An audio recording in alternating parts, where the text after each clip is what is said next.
Howdy, this is Jim Rutt, and this is The Jim Rutt Show.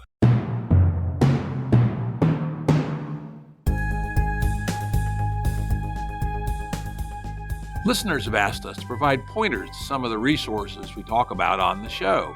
We now have links to books and articles referenced in recent podcasts that are available on our website.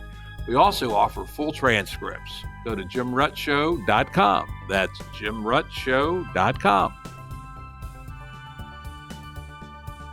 Today's guest is Joe Edelman, philosopher, social scientist, and designer. It's good to be here, Jim. Thank you. Hey, Joe, it's great to have you on board for the show. Joe's the founder and flight attendant at Human Systems. You can get Human Systems at human-systems.org.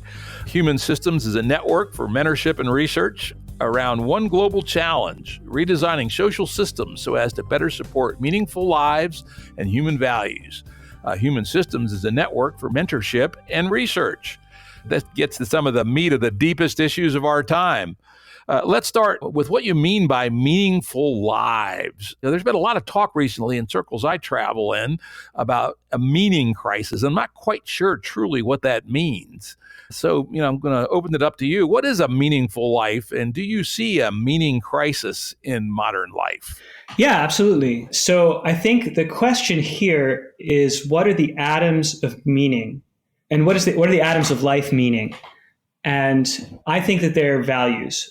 So living by your values is kind of like what makes life meaningful. So to give a really concrete example, if you really believe in being honest or deepening your relationships or getting real, but you have a conversation where it's difficult to get real, but you do it, that's the kind of thing that makes for a meaningful life. Or if you're super into creative productivity and generative brainstorming with somebody, and then you find a way to do that with somebody new, that's a little piece of a meaningful life. So I've come to this conclusion that meaningful lives and human values are quite closely related, kind of empirically, by looking at what are the most meaningful times that people report, what are the least meaningful times, what's the difference between the most and the least.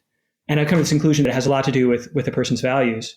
I like that. And if it does, then there's this kind of explanation for the meaning crisis, which is in many places in our lives, different kinds of game theoretic or strategic incentives or social norms and performances that require certain expectations, live up to certain expectations, like the performance of professionalism or the kinds of performances that we do on social media.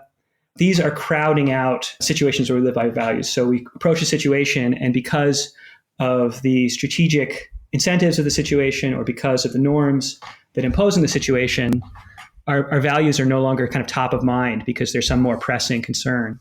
And so the more that happens, the more that we're part of strategic and norm-driven systems with less slack for living by values, the more there's a kind of a meaning crisis where it's impossible for people to live in the way that's meaningful for them.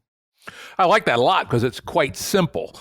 Unfortunately, a lot of the talk about meaning crisis, it leaves me scratching my head. I don't really know what the hell they're talking about, but yours is a very good, solid, tangible example.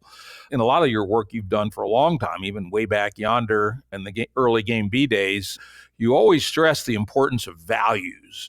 And that's a term that's often been, kind of politicized, things like GOP family values, et cetera. And I know you don't mean exactly things like that. What do you mean when you say values? Maybe give us some examples.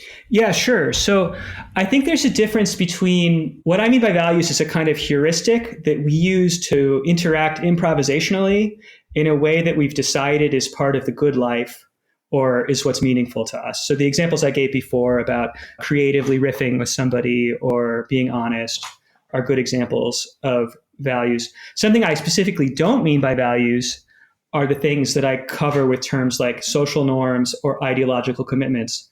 So this is when you're modeling a certain behavior or you want a certain behavior to be normal. So you're either trying to set a norm. You say, for instance, people shouldn't flirt in the office, or we have to check our privilege, or we need to support the troops.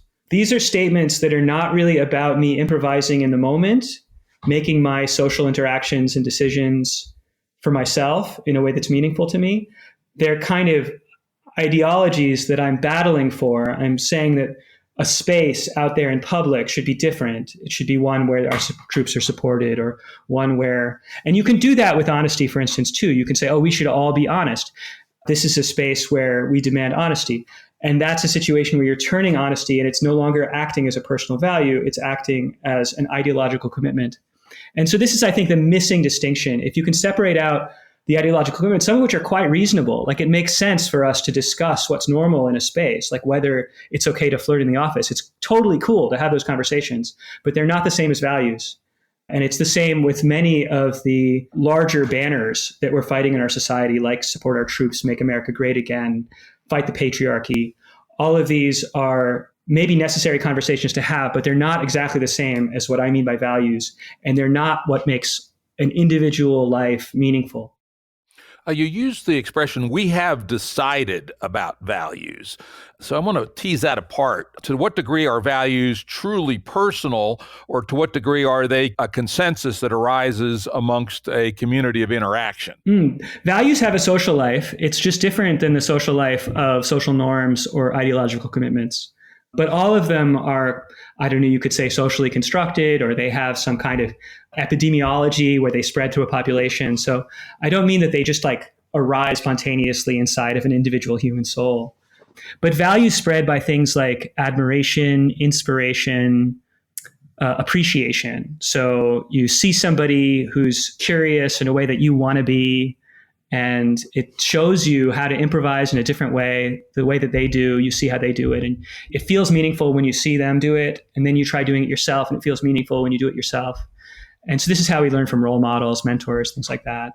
And this is really different than the ways that social norms spread through pressure, usually, like if you're not professional, you'll get fired. And ideological commitments spread through some other kind of rational argumentation kind of thing, or there's in-group, out-group dynamics. There's a bunch of different ways that ideological commitments spread, but one way they spread is like, I see that if I'm going to have a safe workplace, then we need to make it not okay to flirt in the workplace. So I decide that I need to fight for a workplace where we don't flirt. That's a really different kind of epidemiology than the admiration story. Interesting. Now, you know what that really brings up to me?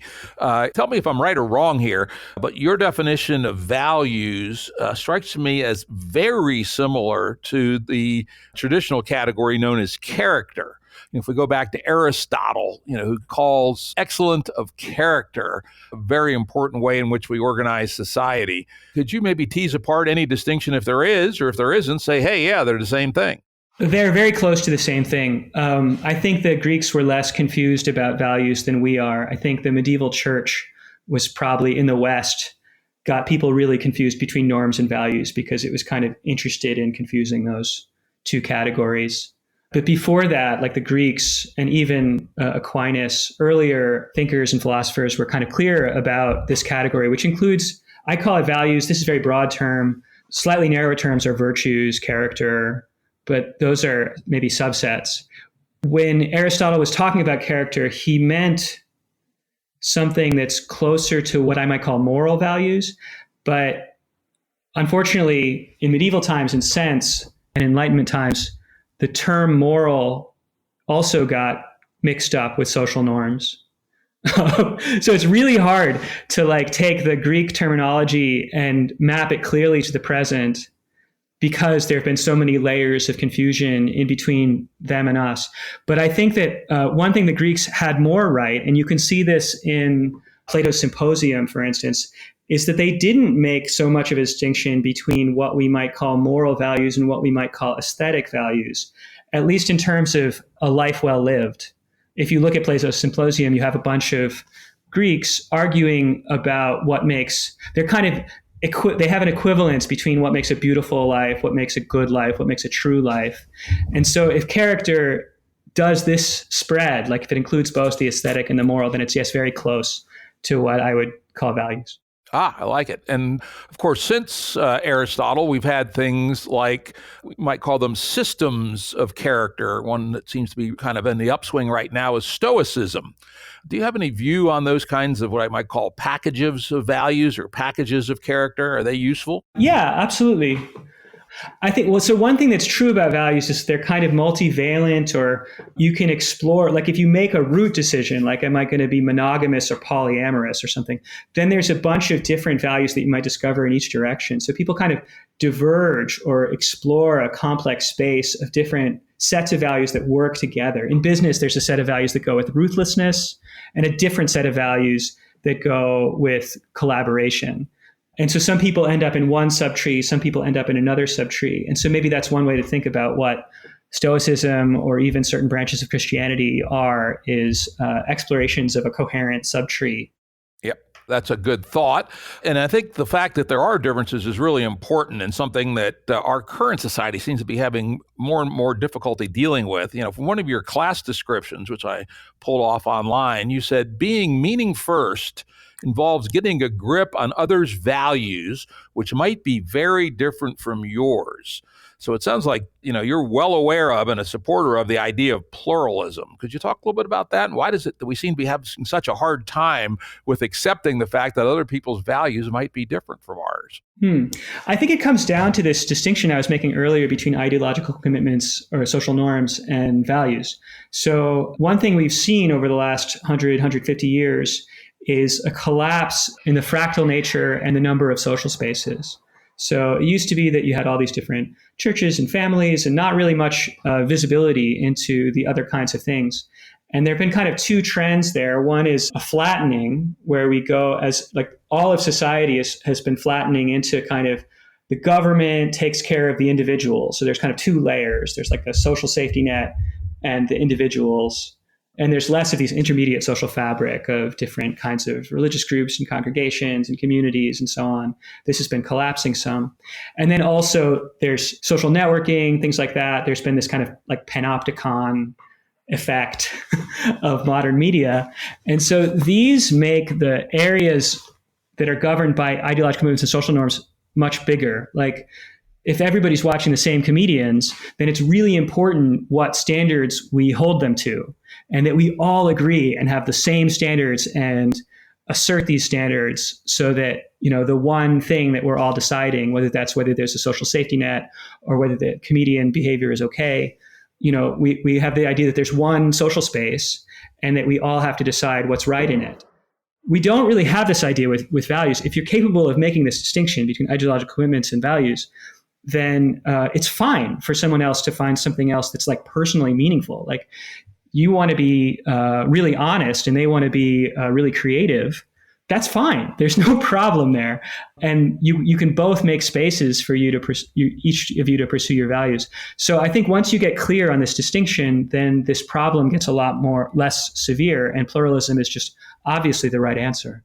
Maybe it's at the values level, it's obvious, but maybe not. I know I'm currently involved in a couple of threads on Twitter about metaphysics and its importance. And I put that kind of in the values category, right? It's quite personal. And I take a radical view that metaphysics ain't that important. And if you're going to have metaphysics, it might well be as simple as possible. And that really seems to get some people annoyed, and they start arguing with me, right? And I go, well, you know, why are you arguing with me? None of us know a goddamn thing about that. You know, what is the real ground of being, right? We just make some shit up and we mimetically propagate it, and it sticks on some people, doesn't stick on others. So, what's wrong with us each having our own view of metaphysics and be willing to boldly put ours forth and defend it, but also be honest about its limits? And yet, when that happens, it clearly stirs people up. I don't know, because I would have to look into, we have an interview technique we use that we call epiphany interviews that tries to get at the values behind these kinds of disagreements or positions. And I would have to interview these people and see what's stirring them up to see if it's really a value difference. My sense is if it is a values difference, once it was revealed as such, my sense is that maybe it's problematic because you have this shared social space. And maybe you want to have one conversation. And once the different values were clear, it might be also clear that it makes sense to have more than one conversation or something like that. Yeah, or that there's just some fundamental differences of views about things. Oh, well, right? And that we don't all have to agree. One of the things I love to point people to is, I think, one of the most important documents from the Enlightenment, but it's very little talked about in our schools or anywhere, and that's the Virginia Statute of Religious Freedom of 1777. It was written 14 years before the First Amendment was ratified, and it was written by Jefferson and Madison, two characters who popped up later in history. It's available on Wikipedia. Just type in Virginia Statute for Religious Freedom, and it takes a very strong and wonderful principled perspective on how, the idea that we should demand uniformity in metaphysical commitments is just a bad idea, and it's even worse to give anything like government authority to enforce such. I would really recommend people take a look at that if they want an old yet at this point fresh look at the idea of pluralism. Sure. I do think that we're looking to have an idea of pluralism and to think as a society that pluralism is a good idea. You have to kind of be able to make a kind of a map of diversity in your mind and see it working out. And I think we're pretty good at doing that with goals and preferences. Like we're like, oh, some people prefer tennis and some people prefer video games. And you can kind of imagine what a society is like where some people play tennis and some people play video games, and it's all right. But I think because the whole idea of values and the sense of what values are and aren't and diversity of values is like a lot harder for people to imagine because we're less articulate about values than we are about preferences. This makes it harder for the public right now to really buy into value pluralism.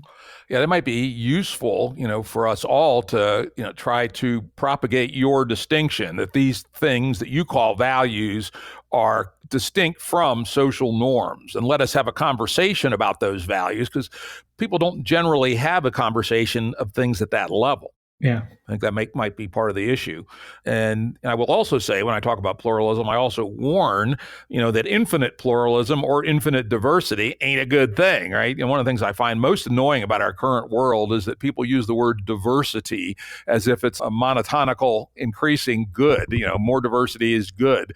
And that's probably not true. Almost certainly, in fact, definitely not true. There's some optimal amount of diversity in any given domain. The example I give is there are very, very few people that would like to live in a town where every person spoke a different language and nobody spoke two languages. That would be highly annoying, and yet it would be very diverse.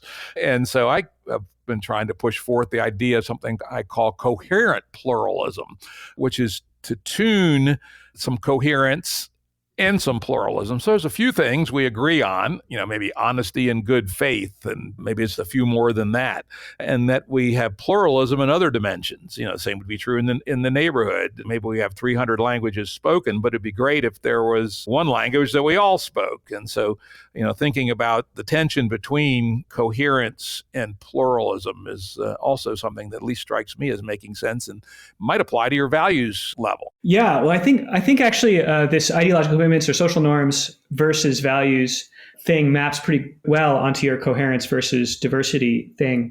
My guess is that in the realm of values, the normal functions by which shared values emerge, which are admiration, inspiration, appreciation, experimentation, and reflection, roughly. these and shared practices, maybe, which is sort of part of experimentation. These work very well, so that my guess is that you don't need to mind shared values. If you have a situation where people can appreciate each other, admire each other, and so on, where they can experiment together, you're going to end up with maybe the nearly optimal amount of value coherence versus value diversity. What's in trouble is not actually this coherence versus diversity issue in the realm of values, but in the realm of social norms, where our social spaces have been so reconfigured that we're scrambling to find those minimal norms, like you were saying. Like, I think that maybe acting in good faith could be a social norm where it makes sense actually to reject those who are not doing that. So this would make it a social norm. It's something that's maintained via pressure. It's something that's an expectation that we all have. That's a social norm. And that's something that maybe should be more coherent. And it's this area in the realm of social norms and ideological commitments where it maybe makes sense to worry about what kinds of coherence we need to find. Maybe, but I have to tell you, in the area of what I would call values, maybe I'm wrong here in your definition, I'm seeing some pretty strange divergences in sort of deep values, what I might call it bothers me. Maybe I'm just an old fuddy-duddy, but it seems to be a growing amount what I might call anti-enlightenment thinking, which to me seems like people who are actually insane, postmodernism, et cetera. And those strike me as pretty close to values as opposed to social norms. Am I getting that right, or am I mixing my levels here? Oh, it's a good question. Again, I might have to interview these people, but even if it is in the realm of values, it may also be a breakdown in this kind of systems of admiration, appreciation, inspiration, experimentation. One of the things that's happening is that there's so much discourse around ideology right now, especially on the internet, places like Twitter. So much is ideological that the discourse around values and people just being kind of impressed with each other's character or whatever, this is being crowded out. So I think there's actually been a reduction, an unusual reduction in the amount of admiration and mentorship and role modeling and so on. Interesting. And of course, that also speaks to the weak nature of internet links. It's something, again, I've been pushing for years. You may remember it from the old Game B days, is the distinction between weak links and strong links. Online, I would posit, we mostly make weak links because of the low bandwidth, if nothing else, right? We don't see body language. We don't smell. We don't see the person's eyes, et cetera. We don't see how they physically occupy space, et cetera. And so it may be a lot harder to even visualize character and values in these low bandwidth environments like online. While face-to-face, we seem to do that naturally, what I call strong links. And it seems to me that if we're going to really take advantage of our new capabilities in the network world, being discerning about how we mix strong links and weak links may be important. I know I go out of my way to try to track down people who I find interesting online and engage them in a video chat, for instance, which, while not as good as face-to-face, is a hell of a lot higher bandwidth in this ability to access people's character and values than, a stream of text on Twitter. Absolutely. Yeah. And most of my internet career, I worked at Couchsurfing and I started this startup Ground Crew, and both of those were online to offline websites where people would meet each other or kind of connect through profiles online, but then meet each other in person. And I think we need much more of that. I am kind of optimistic that if there were social networks that were built specifically around things like admiring each other, we might be able to do better online as well. That's kind of a cool idea. Could you unpack that a little bit? Well, so one thing that I would love for Facebook newsfeed to do, I'll give maybe two examples. So one example is, imagine if on newsfeed, when you posted a news link, it asked you why you care, and somehow through some interactive process got down to the value that you think, like the thing that you think is important, that's relevant to for you personally, that's relevant to the news story. So you're posting a link on the news about Trump making America great again and like doing something for coal miners or something. And somehow the website interviews you and it ends up with the idea that you value small town living, and there are particular kinds of relationships that you have in your small town that are endangered by economic decline that you think are actually really special. And you don't think those relationships are, the same in cities and that they're really valuable. And so somehow it captures this value and puts it up top and makes the news link subsidiary to that. So the big thing is your value. You say small town living and these relationships, and then the news link is smaller and available. Now, I think there would be a lot less debate on the comment thread under that. Like people would be like, wow, yeah, small town living. I haven't really thought about that. I live in a city. I want to learn more about your relationships, et cetera, right? Instead of saying like, no, Trump is a bad guy or whatever, like he's not making America great again. So that the discussion would be completely different. And I also think that people would find something to like and admire about people that they don't know. So that's one example. I like that. And it's implementable, right? I could actually see how one might implement that. Why do you think we haven't seen things like that? I think our culture is really, really confused between values, social norms, ideological commitments. Nobody knows the difference, even in their own life. Like if you have people have this idea about being a good man or a good husband or a good entrepreneur, and they haven't decomposed this into, it's actually made up of all three. Like it's made up of, the idea of being a good entrepreneur is made up of some values, some social norms that go with entrepreneurship, and some ideological commitments where you think more people should be like this or something because that will make a good society. And no one knows how to decompose that. And so everything gets lumped in the kind of like, this is what's important to me bucket. And no one can imagine this interview process that you would need to be able to pull out the values. Interesting. Okay. So it might even call it an ontological problem, not in the metaphysical sense, but in the category sense that we use in everyday life. That if people have this kind of swarm of things that they're worried about, but haven't thought about the distinction between values, norms, and ideological commitments, then it's going to be difficult for them to prioritize values, for instance. Totally. And I've actually proven this. I mean, this is the kind of the big success of human systems so far, is that when we train people to make these distinctions and see a couple other things like how norms evolve, when we train people to do this, they actually design dramatically different things. And those things actually tend to work and do something very different socially. And we've seen this in social networks. We've seen this in other kinds of policy designs and social space designs. So it's a kind of existence proof that if people can get clear ontologically, something very different is possible. Are there any publicly available, like, say, social media sites that yet exemplify these distinctions? Yeah, absolutely. One of them is named Jolly, Jolly. It's .com. Yep. It's a LinkedIn competitor based around meaningful work. And so one of the things it does is try to separate.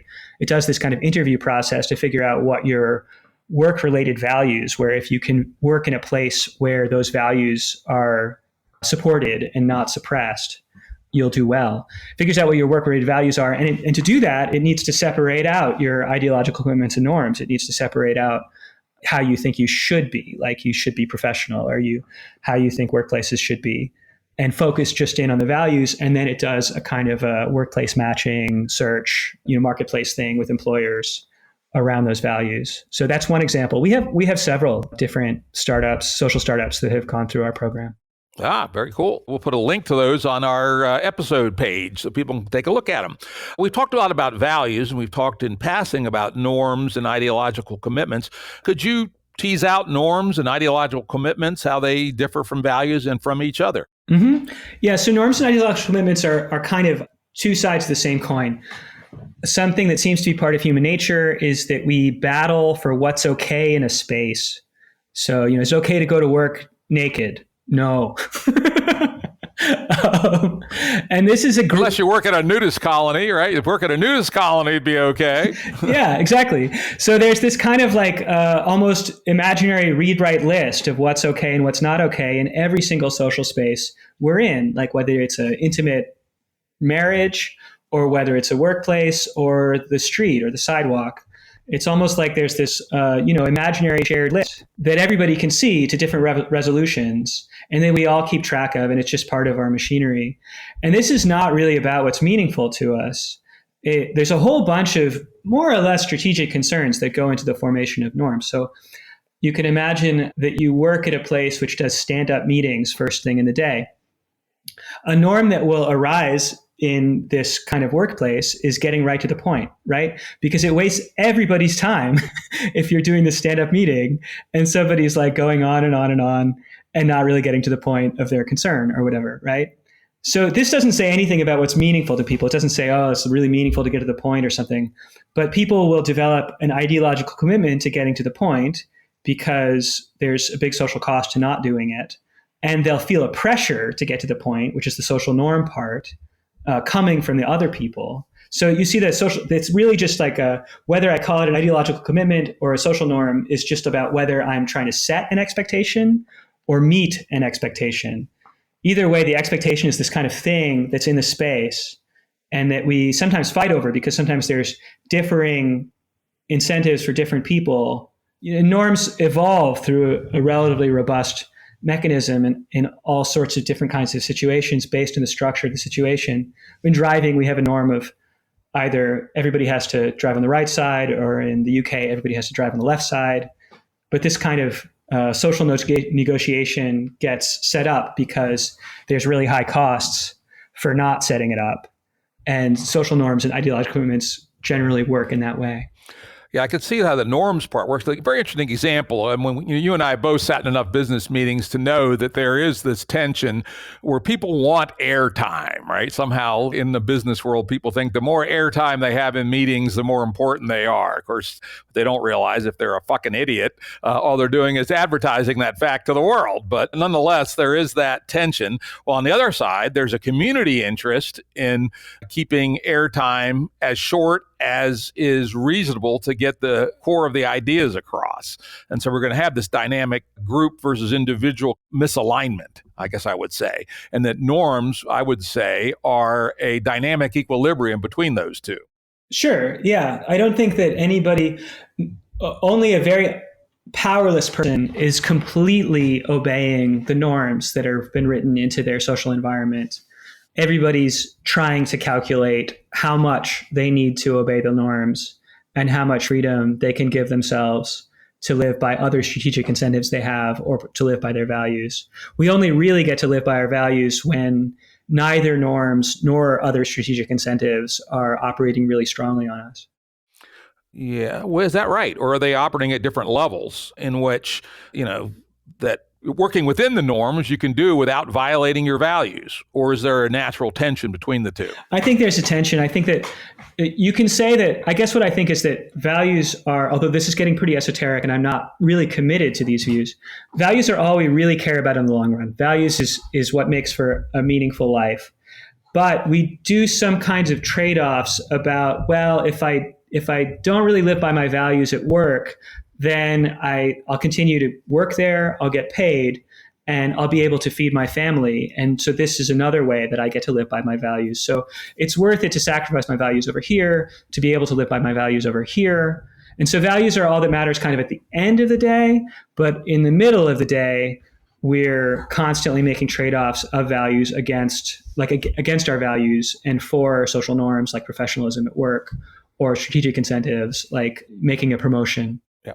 Maybe more neutrally, when we talk about trade-offs and the universe is full of trade-offs, maybe we're talking about the fact that your values are personal, as you've made pretty clear.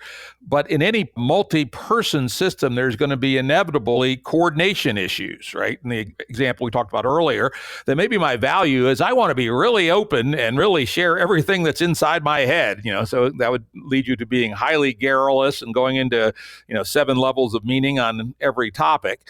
And yet if everybody did that in a stand-up meeting in 15 minutes, the 15-minute meeting would become 15 hours. So we have a legitimate coordination issue where we have to, as a group of, say, 30 people in a stand-up meeting, collectively get the most value out of that 15 minutes as possible, even though, by definition, closing that coordination value is going to cramp people who have a value for open-ended discourse, shall we say.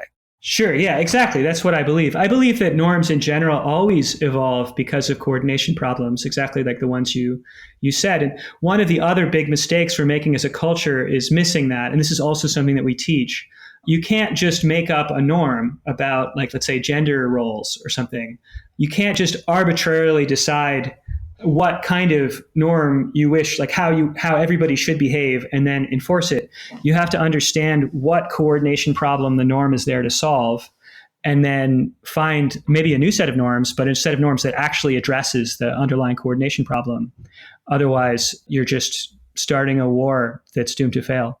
Now, is that part of the distinction between an ideological commitment and a norm, that a norm is an evolved solution to a coordination problem, while an ideological commitment is a top-down statement of how one thinks things ought to be in the norm space? Sure. Yeah, absolutely. I don't usually teach it that way, but I think that has legs. It's good. How would you teach the distinction between ideological commitments and norms? Well, yeah, I think that the issue is that the solution to the coordination problem doesn't really just emerge. It's kind of subject to debate. And so that debate actually involves different people's wrong ideas about what the norm should be. So there's just not a clear-cut distinction between the two kinds of things, that like this sort of bottom-up and top-down kind of mode that you were talking about. Really, the bottom-up includes a lot of top-down arguing. And so when I use the terms, I just refer to ideological commitments as when it's kind of outward, like I have an idea about how things should be. And norms, when it's inward, I sense what the norm is in the space and I try to comply. Let me throw out one I use as a probe for these kinds of things all the time, because it's in some ways different than some of the things we talk about, which is punctuality. One of the things we know is that cultures differ hugely in how they view punctuality. Let's even narrow it to a business sense. The difference between business meetings in Italy and business meetings in Germany, for instance, right?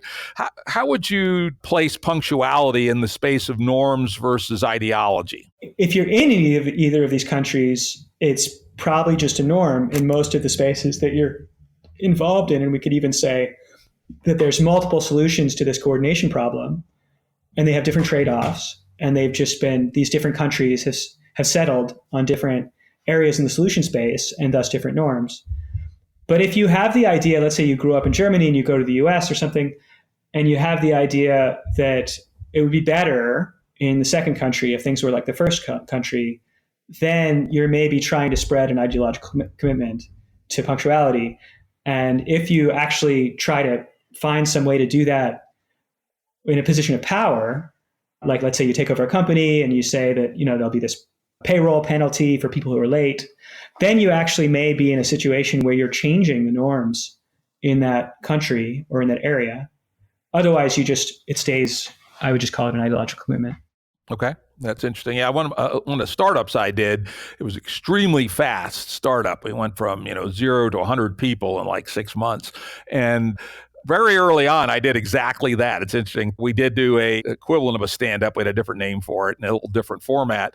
But people were not on time. God damn it, right? And so I started charging them $1 a minute for being late. And it stopped real quick. So there was an example where, I chose an ideological commitment, which resulted in a norm. Yeah, exactly. I think we've probed on this a lot. This has been hugely interesting. Let's move on. You coined the term time well spent, a concept that has long intrigued me. In fact, I must say I've been a little disappointed that it hasn't propagated further. Sometimes I will put down on when I do like a movie review or a book review, if I really like it, I'll put hashtag time well spent. But that has not spread. Could you tell us a little bit about time well spent, what you mean and where that concept is today? Yeah, I coined this with a really specific meaning, which is an alternative to engagement metrics in the tech industry. So most of technology is built around the idea of maximizing time on site or time spent. YouTube wants to get people to watch the most YouTube videos, to spend the most time watching YouTube videos. Newsfeed for a long time wanted people to spend the most time on Newsfeed. And this is really bad.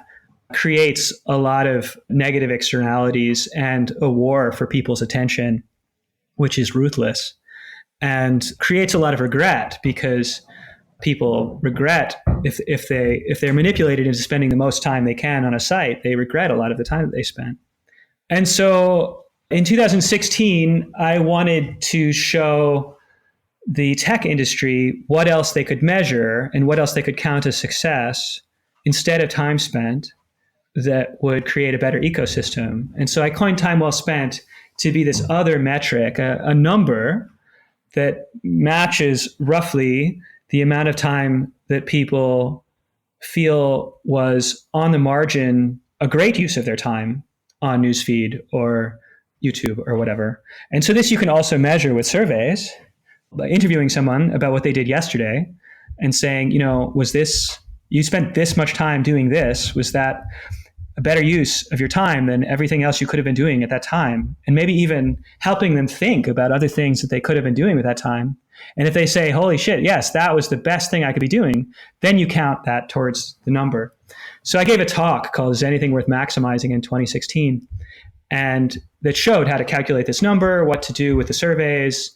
And this talk was quite influential. It was adopted at Newsfeed. It was adopted in some of the measurements used at Siri and the iOS App Store, some measurements of some products at Google. So actually this narrow meaning of time well spent was fairly successful in the tech industry at pointing to another number to maximize. It's difficult because a lot of these companies are advertising based. And so when they focus on this number that they want to keep lower, that also maybe reduces the amount of ads they get to show. But in general, it's worth it because there's some loss in the value of the brand if people regret most of their time with it.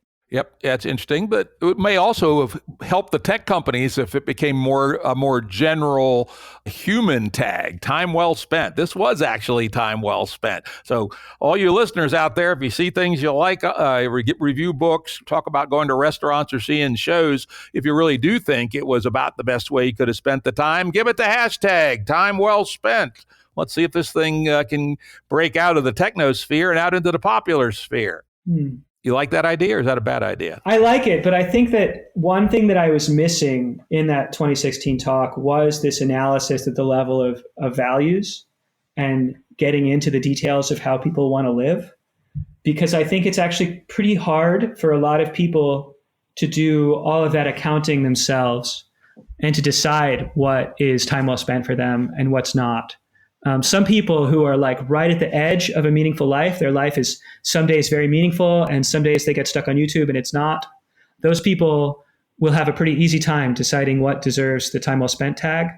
But people that are not quite riding that edge will have a harder time doing the kind of internal accounting, which involves kind of implicitly subtracting the life that you're actually living from the life that you want to live or that's most meaningful to you. This kind of subtraction, more people may need some help doing. How might one help somebody to make that analysis? When talking about social norms, I didn't talk much about something that in the class we call internalized norms. A little bit. So if you have the idea that you want to be a good father or a good entrepreneur, you want to be crushing it, killing it, you want to be productive, most of these things are not actually people's values. Like people think that the way they should be living, there's a mismatch between that and what is really meaningful to them. And often the way people think they should be living, which we call sometimes their internalized norms, would actually be horrible for them. You know, so like if you think, for instance, that you should always be dieting and doing push-ups and working on your side business, you know, maybe that life actually sucks. Like maybe it's exhausting and, you know, you're starving yourself or whatever. And you have these internalized norms, which don't actually map well to what's meaningful to you.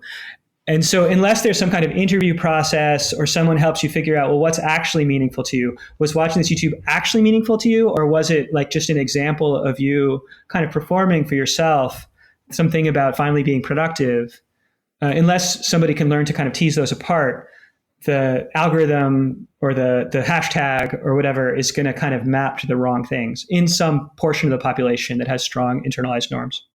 Okay, that's interesting. I'm not quite sure I totally get it, but I got a sense of where you're going. Let's switch a little bit and talk about the thing you talked about a minute or two ago, which is the goddamn incentives that come from advertising-supported business models. You know, I've been involved with the online world, building products and companies there since 1980. I mean, I was at the source, the very first consumer online service back in the day. And we had the advantage, I would now say, that we charged for our services, right? And we charged a fair amount. You know, people find it hard to believe, but we had basically most of the things on the web today, except porn, character mode only, 30 characters a second, $10 an hour. It seems outrageously expensive, but it was the only thing like it on earth, and the substrates were expensive then. However, that made us think about our products in a very different way. We did not want our customers to stay on too long, surprisingly, even though it maximized our revenue, because we discovered that if we did and we sent them an $800 bill, they'd quit, right? So we needed to implicitly or explicitly optimize their time spent versus value received. In this current world, where most companies are advertising supported, it's quite different. You know, at least at the first order naive level, it's how long can I keep you online? And, you know, maybe some of your recent influences have changed that a little bit, but it seems like that's pretty well baked into an advertising supported model. You know, how much can we really fix an advertising supported ecosystem? I'm optimistic on several levels with the big tech companies.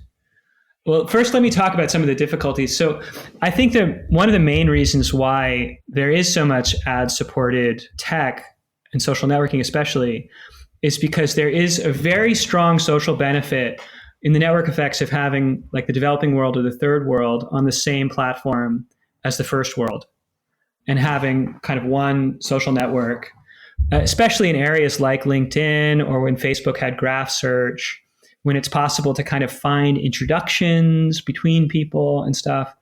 There's this win in having one kind of service that can reach also the poor. And this is pretty hard to do if people are paying for memberships. One way that it can happen is if there are something like so iCloud or Google Play services. It's becoming more and more common for people to pay a monthly fee for their cloud services. And these can be different in different countries. And they can be much lower in poorer countries so that people can still afford to buy in.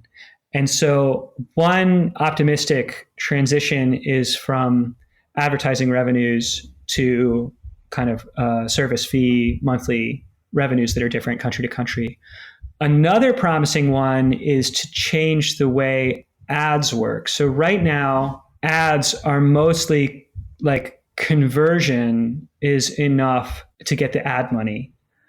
And you can imagine an advertising network where the whole pipeline only gets paid if the consumer is really happy with the product or service in the long run, if it becomes like an important part of their life. So if they buy a bike and they're riding it every day, that's when Google gets paid. If they, sign up for an online service and they're regularly using it and it becomes an important part of their infrastructure in their life, that's when Google gets paid. And this would lead, I think, to a very different kind of ad model and ad-supported business. These kinds of tech stack companies would migrate towards something more like a health insurance model, where they're intermediaries in creating markets that give people good lives or something like that. So I think that there's some hope in long-term transitions with these tech stack companies. And there's also some short-term hope because most of these companies are kind of flush with cash. And so they don't actually need to maximize their ad revenue. And what we've seen with Facebook is they've lowered their revenue to increase, to switch more towards time well spent away from time spent. They've lowered their ad revenue. And they've also hired something like a third of Facebook now is social issues related sociologists, people that are worried about things like political polarization and bullying and sex trafficking and stuff like that. It's like a third of their headcount. So this is an incredibly big expense. And so, yeah, I guess what you're seeing is these companies aren't maximizing profit or revenue at all right now. And so that sort of means that it doesn't matter so much what the business model is, so long as it's in, a couple orders of magnitude capable of paying the bills. Yeah.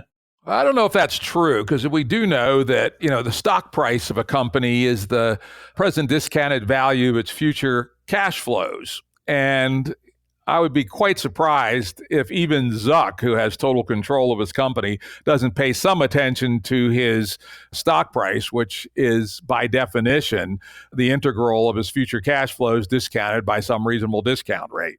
Sort of. I mean, so he has to tell a story to keep his shareholders happy. And the story has to go something like, we have to reduce our revenue to keep our brand good. We have to hire these, sociologists. Otherwise, we're going to get broken up by Elizabeth Warren. He has to tell a story that he's making the best business decision, and it has to be convincing to shareholders. Otherwise, there's legal ramifications even for him. But I don't know. Like with these big tech companies, their share price is not so closely tied to like a straight accounting. And also, like I said, they're flush with cash, so they certainly don't have to. I just pulled the chart up, and Facebook's revenues up every year, and its quarterly revenues are also on a trend line. There's some seasonality in it and has been forever. But I see no sign that they're pulling back on growing their revenue, even as their user base starts to stabilize, at least in the rich world. So I'm not sure I see any empirical sign that hypothesis is true. Maybe I can send you links to press releases and shareholder calls after the podcast. There were specific points in time in late 2016, mid 2017, where projections were adjusted downwards, things like that.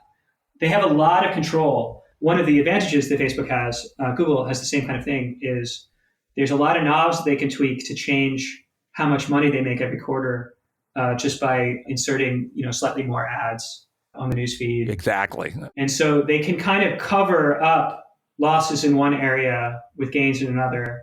And they've done this to kind of manufacture a smoother curve than they would otherwise have. And we know why they play those games. I've been the guy on those earnings calls. It's kind of very interesting. One of the things I find interesting about Facebook is for a substantial period of time, their average revenue has stayed about $2 per active user a month, which I find pretty interesting, right? They're actually making a big profit at $2 a month per active user, which indicates to me that a paid model isn't that unfeasible. I mean, there aren't too many people in the world who can't afford $2 a month. I mean, there are some for sure, but certainly there's a couple of billion people in the world that could afford to pay that.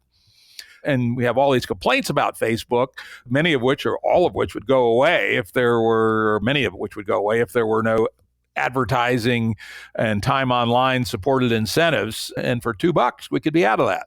Yeah, I think it's kind of unrealistic for two reasons. One is this commitment that Facebook has to the developing world. But again, like maybe through other modifications to the model that could be worked around.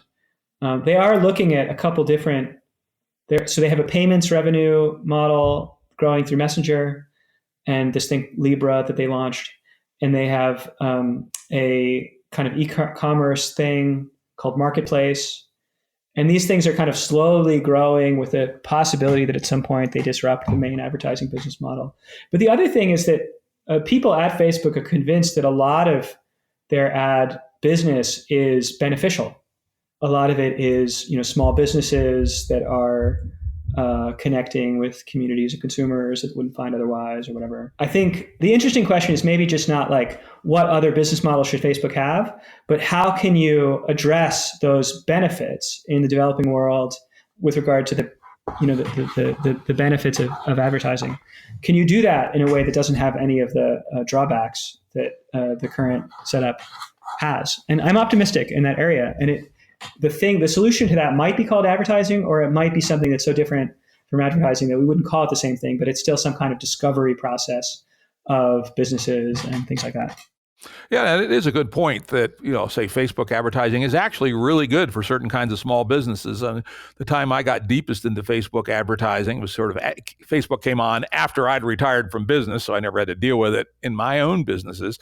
But I helped my daughter and some friends of hers launch a music festival. And I became the internet marketing guy for it. And I quickly found that by far the best was Facebook. For a few $100, we could drive quite significant ticket purchase for a very obscure, brand new startup music festival. And there would have probably been no other way to have done that in the past. So there was, the Facebook's existence actually allowed a startup business to occur. Yeah. So if you can figure out how to have that kind of benefit and not the other costs, I think I would be very interested. And I think probably many people at Facebook would be very interested. I might give that little thought. Another very interesting comment I saw on one of your web pages is that social software is different from laws and social conventions, you said. It guides us much more strictly through certain actions and ways of relating. And as a result, we have less of a chance to pursue our own values. As you said, in practice, laws can't structure social life that tightly, even in the worst dictatorships. As law, something like, for instance, Twitter code would be impossible to enforce. But as software, it's impossible not to comply.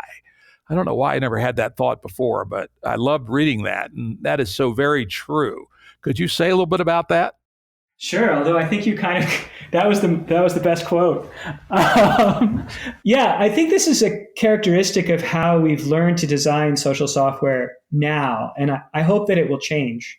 And I even have some experiments in this regard. I have a chat room software called Habitat or Bonobo that I made a couple of years ago.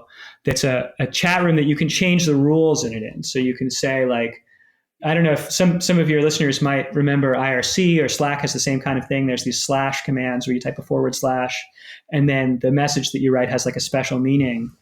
In this chat room that I made, this Habitat thing, you could say, okay, / and then you could type a rule that's like, okay, everybody who's in the chat room now has to have a profile photo.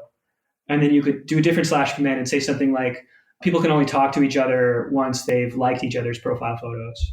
And so now you're kind of like building something more like Tinder. And then somebody else comes in and they clone it and they take away the profile photo rule or whatever. And this becomes a little bit more like how law or social interaction works, where there's some flexibility and people can say, oh, I don't want to do it that way. But because of the division between programmers and users, and because of the structure of user interfaces, where it's usually like kind of a form, like even when you're typing in Twitter or Facebook, there's this box and you can only type certain things in the box and there's a button. So there's very little flexibility. And then you can only respond in certain ways. You can reply or you can retweet, you can, favorite or heart or whatever. So like our social interactions are very, very structured by the visual structure of the user interface, which presents certain options, and by this weird division of labor between the programmers and the users.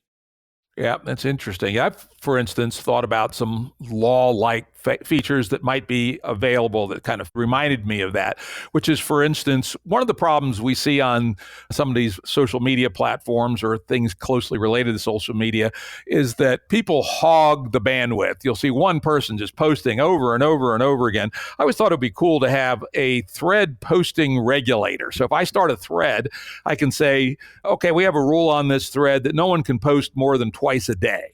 Wouldn't that be interesting, for instance? Yeah, this is one of the things that if people are running Habitat, I mean, I just made it as a kind of a demo, so nobody's actually using it, but it actually already supports that kind of / command rule. So, if you imagine some kind of future where everybody's running this software, then that becomes just a trivial experiment for anybody to run in whatever chat room they care about. That's really interesting. Now, we talk a lot, we have been here and other places people talk about it even more, are the harms that social media can be causing. What about the good? I mean, I still think that despite some of the bads, the good still outweigh the bad. What are your thoughts on that? And, how do we go about getting more of the good? Yeah, I also think that there's a lot of good. One way to see it is that there's been a succession of different media cultures in the modern world, including kind of pamphlets and newspapers, and then radio and television, and now social media, and really different, optimalities and visions for society seem to go with each. Like, one way to think about it is that we might be trying to get back to some of the benefits of pamphlets and newsletters now, after recovering from a very different kind of alignment in mass media. And so I guess I see current social media like Twitter as having some amazing attributes where people are finding each other, communities are forming. There is something like the public debate or public sphere that existed in the 1700s that was responsible for the formation of so many nation states and things. There's very intellectual discourses that are happening between people that would normally never be connected, that are happening mostly on Twitter. And this is beautiful, and also in blogs. But this is mostly drowned out by a bunch of other stuff that's happening that takes, for instance, politics and brings it also in a really negative direction. But I kind of have a hunch that actually if we subtract out some of the negative things, what will be left is a flowering of a kind of public discourse and public sphere that hasn't existed since before mass media. Yeah, I think one good example of that, I know it's true of my own behavior on Facebook in particular, is at least my sense, I wonder if you have better data than I don't have any data, I just have experience, is that more and more of the conversation on Facebook is happening in groups rather than out in the public news feed. And a lot of these groups are really good. For instance, I'm involved quite a bit in the Game B Facebook group and another one called Rally Point Alpha. And both of those groups are extraordinarily good, I think. And I know there are hundreds, thousands probably of other good groups out there in Facebook. And Facebook finally is now starting to invest a little bit in the groups toolkit. For a long time, they put all their effort into pages, which are much less interesting in many ways. Any thought on how Facebook finally putting more emphasis on groups and probably many people spending more time in groups is changing the nature of how social media impacts us? Yeah, I do have even data. So you're right. It's not just you. There's a massive exodus in the direction of groups on Facebook, and not just on Facebook, but in other places. There's a massive movement into more private fora. And Facebook is betting on this. The reason that they've been investing more in groups, it's a couple of reasons. One is some of the people at Facebook groups went through our human systems classes. And some of the new features, like the mentorship features in groups, come from people that were inspired by our classes to bring groups in a better direction. But some of the reason that Facebook's investing in groups is just because of this, and because they see a future for Facebook that's almost entirely groups. So where Newsfeed doesn't really have posts in it anymore, but Newsfeed is just, a remix of all of the best group posts for groups that you're in. This is kind of where Facebook is heading, is like merging messenger threads together with groups and getting rid of things that aren't groups. Interesting. That's the Reddit model. That's where Reddit was. All groups, what they call subreddits, and then the front page and a couple of different variations on the front page, which are nothing but ranked extracts from the groups. Yeah, Facebook is doing exactly the same thing. And there's things that are good about this, but also things that are a little bit of a kind of a letdown. I think it's a kind of a failure to create a public space. And it doesn't really address some of the issues that have emerged, like the sort of polarization issues. Instead, it hides them. And so, yeah, we'll see how it works out, but I'm not entirely optimistic about it. Now, you mentioned polarization. Now, this is one of my favorite little topics, and I'm going to be writing an essay on this fairly soon. And I think it may be that people have misdiagnosed this polarization issue to some degree, at least. One of the things I am positing is that the online world more generally, and probably social media has been one of the bigger, but not the only impact on this, have opened up what's called the Overton window in politics. The analog can apply in other domains. The Overton window is, in politics, is the definition of the space in which a reasonable person might have some beliefs, right? Or even an unreasonable person. Let's call it a population of people. Historically, particularly in the era of mass media, say up through early 90s, the Overton window in politics was pretty damn narrow. It kind of on one extreme, Barry Goldwater, on the other extreme, George McGovern, which from all possible ways of doing politics is extraordinarily narrow. Today, we have a much wider set of political views being considered and talked about, and some of them very different from the status quo. We have people like Antifa on one extreme. We have propertarians. We have the Dark Enlightenment. The number of political ideas has widened a lot, which has the effect that there are more people out on the extremes. And even though I'm giving a more tangible example, because I know it's one that people worry about a lot, and maybe this tells me we should be worried about it some, but maybe less than we think. And that's racism.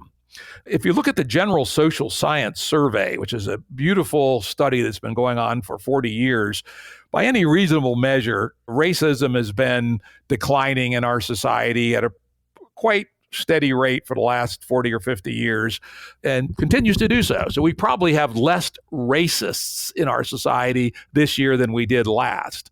However, if we open up the equivalent of the Overton window on racism, it may well mean we have many more extreme racists right now, those willing to kill or engage in racially motivated assault.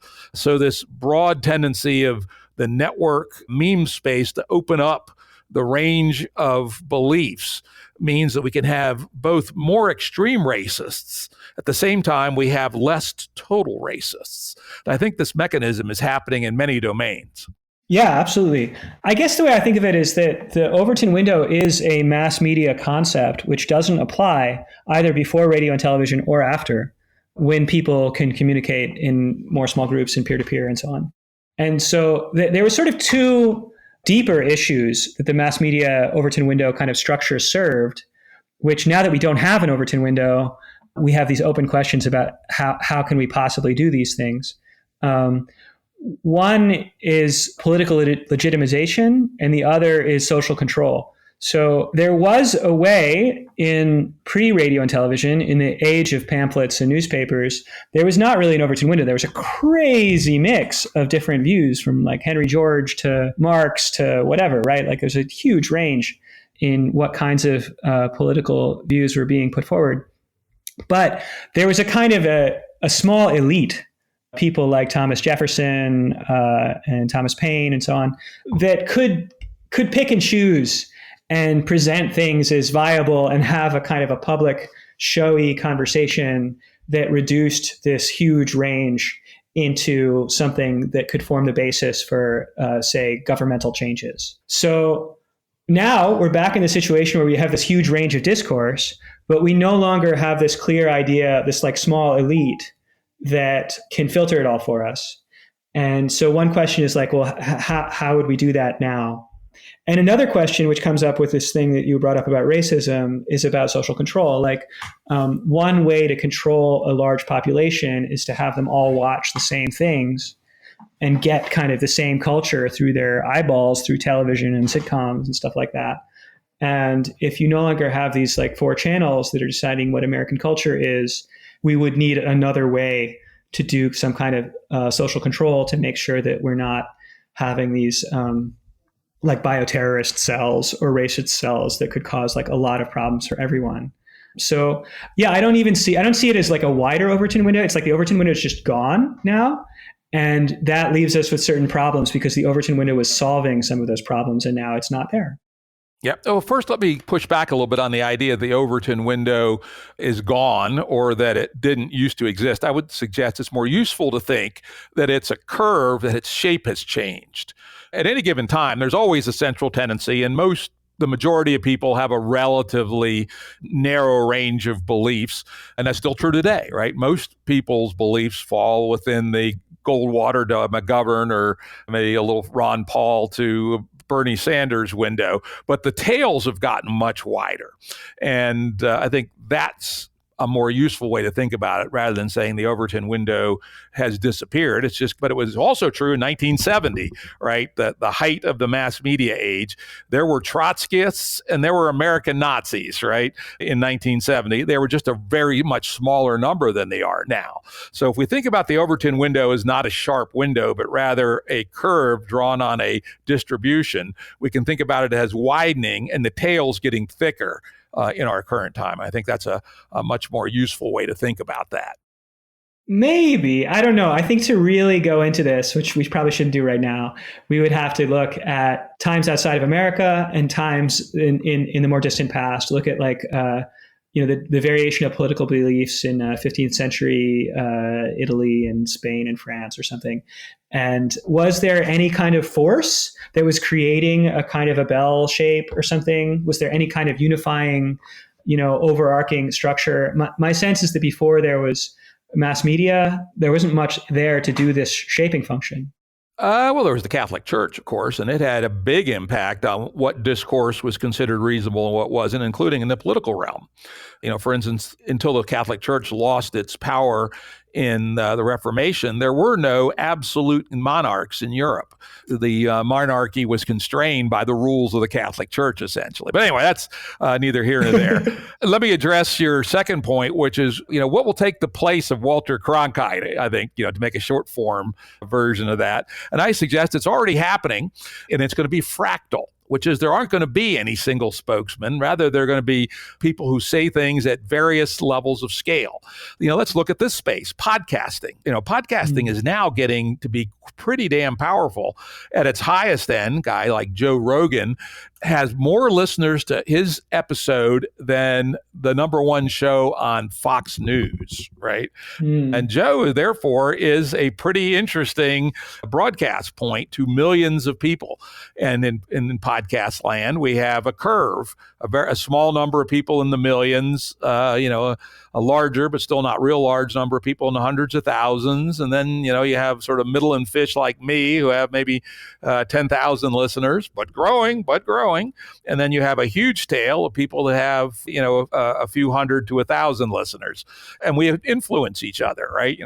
I don't tend to listen to Joe Rogan that much, but I do listen to Sam Harris and Eric Weinstein and some of the others, and I imagine some of them listen to me. So, we have this new emergent bottom-up set of broadcast points that don't naturally tend to produce 2 or 3 solo broadcast points that everybody else has to dance to the tune of.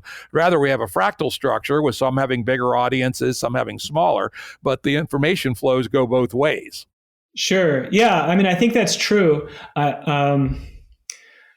One of the things that happens in this media landscape over and over again is some kind of optimistic new setup emerges and people have a lot of kind of utopian hopes for it. And then the economic incentives or kind of viewership or clickbait incentives kick in and the thing transforms fairly radically and becomes kind of dystopic and manipulative. And I don't really have a view of the podcast ecosystem and what kind of incentives might restructure it yet, but I'm always a little bit wary when I don't have a view. Yeah, that's a good point. It's funny, I just got enough traffic that I'm now starting to get inbound calls from advertising networks. And so far I've said, nope, I'm not going to do any advertising until I get a little bigger. And when I do, I'm only going to do personally curated advertising, only products I use and believe in. Sounds good. I think I'm not so worried about you. I think you'll do a good job, Jim. But I'm not sure that the biggest Alex Jones would be kind of a good example, right, of some incentives that might not be the best. And I'm worried that maybe that's actually just a taster, that we haven't actually seen what real podcast native manipulative media looks like yet, and that it won't. My hunch is that, and it comes down to this thing about values and preferences and all the stuff that we were talking about towards the beginning of the show. My hunch is that unless there are very specific checks to incentive systems that involve keeping things meaningful, that we tend to get into trouble. And that's the largest story in capitalism, not just in social media. Yeah, and it's very difficult to, people, especially in a free society, people react to their local incentives, right? And if, for instance, it turns out, I should have jumped in on this when you said that, maybe Google only gets paid if people love 6 months later the bicycle they bought on Google. I say, I don't think that seems very realistic to me. If I'm a person who manufactures bicycles and advertise them on Google, I'm happy to pay Google when people buy the bicycles. I don't really give a shit if they like them 6 months later or not. I mean, I do give a shit for my brand equity, but in terms of the atomic transaction between me, the bike manufacturer, and Google, I'm going to pay them when they sell stuff. You could do something with escrow. I mean, just if it's about, I think that there is an example here with, Google pioneered conversion-based advertising instead of display-based advertising. So they already made this decision to get paid later than they would have and less than they would have because it aligned them better with users. And maybe Google or maybe some other company that disrupts Google could make this decision in an even bigger way. And yes, it involves a immediate term loss. But in the long run, what happens is there's a kind of a virtuous cycle where customers know that if they see an ad on this new platform, there's no incentive for this ad to be manipulating them in any way. The ads on that new platform would be kind of this gold standard of holy shit, these are all things that everybody in the whole pipeline thinks would really add to my life. I'm going to be a lot less scared of clicking on those ads. Interesting. I now start to see it. At first I said, Joe's smoking that wacky tobacco again. That's just some hippie shit, right? But now that when you present it that way, it actually makes some sense. It reminds me a little bit of my friend Jordan Greenhall used to work around some things called ethical marketing that had some of those attributes where, if a domain claimed it was an ethical marketer, you could be sure that the incentives were correct. The idea that you proposed, which at first struck me as unworkable, I'm now willing to at least grant some time to think about. I like that. So thank you for that. Sure. Yeah. This is an area where I would like to support research. I think it's something that's really important that hasn't been cracked yet, and that our organization, Human Systems, is kind of well positioned maybe to network the right people together to make it happen. Yeah, and as you know, I'm interested in research, so we should continue that conversation.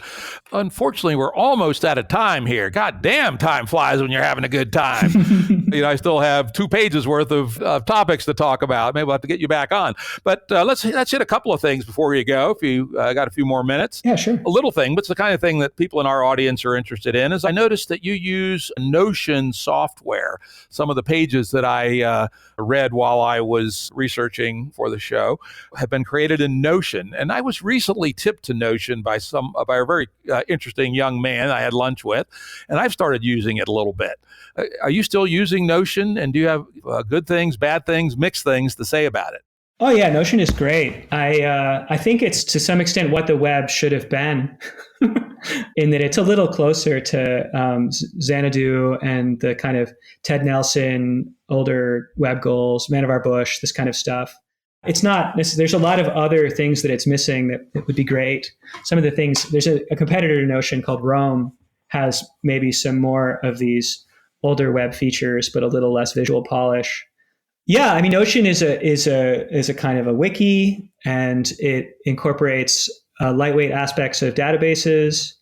And this is a kind of media structure which makes it very easy to prototype things in a group. You can keep, let's say you have a set of games or practices or recommendations for teams or something, and you keep them as a list for a while, and then later it becomes harder to search for them. And then you just make a little database in the same page and drag them into cells in the database. And now it's a little easier you can filter and search, and you can put fields on them and stuff like that. So this is a very good kind of platform for slowly evolving and making things more sophisticated in the way that you do in any kind of startup.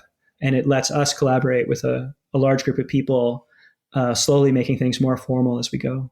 Yeah, I like what I'd call the fractal nature to it, which is that at base can be used just as a personal productivity manager and content manager, kind of a cross between Trello and Evernote, which are 2 tools I've historically used. And then it's also got, it looks like, good tools for small groups. I haven't used it in that mode yet, but I probably will be soon. And then it has capability for larger groups, kind of nested small groups. And then it has the ability to reach out to the wider world through its wiki web publishing aspect. So I found that to be the weakest part so far. So for instance, it really annoys me that the URLs for your publications are ugly alphanumeric strings rather than a nice clean hierarchy of URLs like you'd have in WordPress, right? Sure, yeah. You can build a nice canonical, well-designed URL tree. In Notion, you can't, though I noticed on the bulletin boards, people are asking for that, so maybe sometime in the future. So anyway, yeah, let's give Notion a little bit of a call out. That's notion.so. Check it out. Next little quick topic, turtleocracy is something you talk about. Tell us about that. Oh yeah, I'm really excited about turtleocracy. It's one of the things that I've kind of co-invented. I feel like it might be one of the big ones in the long run. And it's brand new. Like it's only existed for 3 or 4 months. Turtleocracy is an organizational structure, but built around questions instead of projects. So, in any organization, you have this question about like who works for who and what are they all in charge of, and how do reporting relationships work, and how do roles work, and how does budgeting flow through the organization, usually downward, like this division has this budget and this division has this budget. And turtleocracy is a way of doing all of that, but based not around the idea of like different people being responsible for metrics or for getting things done, but different people being responsible for looking into deep questions in an experimental and open-minded way.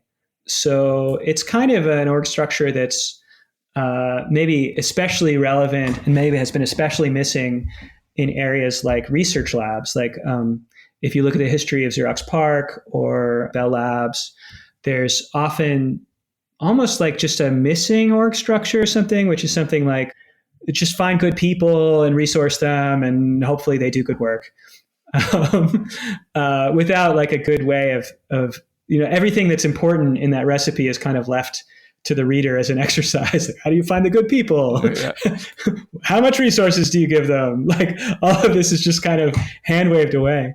And so turtleocracy is kind of like obviously relevant in that part, but it turns out to be relevant not just with regard to research labs, but in other areas like startups, advisory boards, academia, where there have been often deep unanswered questions, like in advisory boards, for instance, or in corporate boards. Often there's a nonprofit or a company which has a mission, but what actually does make a difference in the mission is often a very deep question. Like for World Wildlife Foundation, what will actually save the animals? This turns out to be like super deep strategic question that involves global economics and climate change and like a million different things. It's a research question. Their mission statement is a research question, and yet there's no real org structure that supports that aspect of World Wildlife Foundation. So they just have to kind of punt, and the CEO makes a decision about the strategy, and there's no more questioning about the strategy. It's the strategy for now until it maybe becomes an obviously bad strategy later. Then maybe they make a new decision, because there's no way to organize that area of work. And it's similar in academia, where often people are isolated because there's no way to organize their work together. And so turtleocracy is a solution to all these kinds of things, by creating a lot of check-ins and structure and relationships between people with different kinds of related questions, stuff like that. Do we have a pointer to a write-up of turtleocracy? Yeah, I can send you a link after the show. Okay, we will put it up on the website as always. And I think maybe I did post on Twitter. Anybody got a question for Joe Edelman? And the number one liked question, you might have just answered it, which is, what is a small group practice that is applicable in nearly any context and reliably delivers good things like insight, connectedness, and innovation? Sounds like turtleocracy might be that. Well, turtleocracy is an org structure, so it's kind of for larger. But there's a couple games that we have. So I want to mention 3 games. We have a kind of a room scale version of turtleocracy, which we call the turtling game or turtles rule. This is a game. It's very, very simple. The game is just that everything you say, you have to make a turtle gesture or a rabbit gesture or a bird gesture or a mushroom gesture before you say it. So if you make a turtle gesture, you're saying something you're curious about. Usually you're asking a question. It's something that you don't know the answer to. If you're making a rabbit gesture, you're saying that you have an idea. If you're making a bird gesture, which is usually like flapping wings, rabbit gesture is like you make the ears, with your fingers in your head. Yeah. Bird gesture is like flap your wings. That means like, oh, I'm actually an expert about this. I know what the best practice is. I know what the answer is. And a fungus is like a mushroom is like a clarifying question, or like, how are you feeling, or some kind of more infrastructural interjection. And so you have to constantly track to play this game which mode you're in. Are you being curious? Are you having an idea? Are you an expert? Are you being infrastructure? And this is really good for people, because it turns out that they're always pretending to be curious when they actually have an idea, or they're not claiming expertise when they have it. Or there's all sorts of different kinds of places where people do a kind of a subterfuge, or even confused in themselves about what their deep questions are. And the other rule of this game is just that everybody else works for the turtles. That's why it's called Turtles Rule. So if you have an idea, or if you're an expert, you're only encouraged really to contribute your idea or your expertise if it relates to a deep question that somebody else in the group has. And this creates a really beautiful kind of conversation that clarifies a lot about what people really care about and where they're curious and open. Wow, I really like that a lot. And make sure you send me the URL so we can post it on our episode page and people can go find it. Because that sounds like wonderful work. And it sounds like you're doing a lot of good things here at human-systems.org. Any final things you'd like to tell our audience about that you're working on? Yeah, I guess I'll pitch joining our turtleocracy or taking our classes. So if you design social systems, which include things like social networks, like we've been talking about, but also systems like schools or events or public policies or places like unemployment offices, workplaces, if you design these kinds of things, these are places where people can either live by their values or not, where norms or ideological commitments might take over. If you design that kind of environment, you would maybe benefit from taking our class, HS 101, which we'll also send a link to. People who take the classes I mentioned earlier end up designing radically different environments than they would have without all of this talk about how norms evolve and values and so on. So we're also doing research about a wider social transformation on a whole bunch of different levels. And I'll put a link to our turtleocracy. So there can be multiple turtleocracies. Turtleocracy is an org structure, but our turtleocracy is all about how to redesign all the social systems of the world to work well with people's values and well for life meaning. And so that includes this sort of entire stack, going from things like how to redesign markets and capitalism and national democracies, down to like how to redesign small organizations, workplaces, community living. This whole kind of vertical stack, corporations, is a kind of research project that we're helping to organize, and we would love help. That's a minor little project. Redesign capitalism, democracy, how corporations work, etc. I like it. Thank you. Yeah, I'm kind of ambitious.